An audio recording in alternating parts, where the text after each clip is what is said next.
erupted into chaos again overnight in Minneapolis. For a third night, violence broke out on the streets following the death of George Floyd. Overnight, protesters torched a Minneapolis police precinct. A police spokesman says people made their way into the building and ignited several fires. Protesters targeted that building after George Floyd died Monday in the custody of officers. Protests that began peacefully have spiraled out of control, with reports of looting, fires, and vandalism.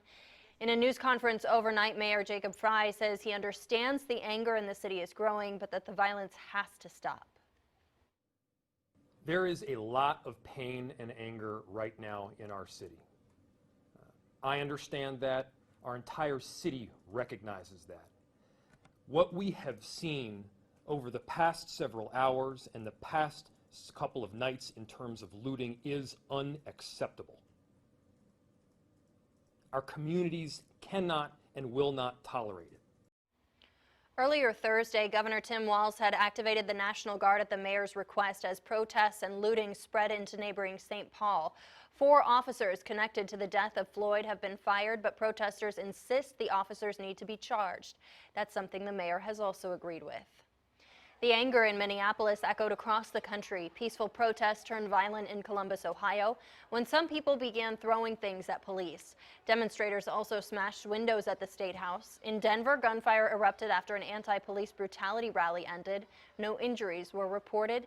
In Kentucky, at least 7 people were shot as protesters in Louisville demonstrated against the killing of Breonna Taylor, a black woman shot and killed by police in her home in March. Louisville police say no officers fired their service weapons, and there were some arrests. Early this morning, the president tweeted about the unfolding riots in Minneapolis. President Trump called protesters in Minneapolis thugs who are dishonoring the memory of George Floyd. He demanded the mayor get his act together and the city under control. Trump also tweeted that he spoke with Minnesota's governor and offered military support, saying, "When the looting starts, the shooting starts." Mayor Frey responded, saying the president knows nothing about the strength of Minneapolis. He added that weakness is pointing your finger at someone else during a time of crisis.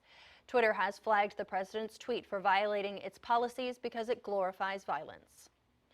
Local police chiefs have weighed in on the death of George Floyd. Virginia Beach Police Interim Chief Tony ZUCARO released a statement saying, in part, "While the incident in Minneapolis further highlights the racial sensitivities we must continue to improve upon throughout our country, the actions of those officers involved should be considered disturbing regardless of the race, gender, or ethnicity of the person who is handcuffed and being subdued on the ground."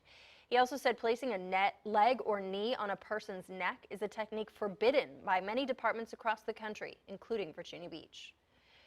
Newport News Police Chief Steve Drew put out a 4-minute video message apologizing for the death that occurred in Minneapolis. He also said it makes us all take a step back and look at our training and our culture.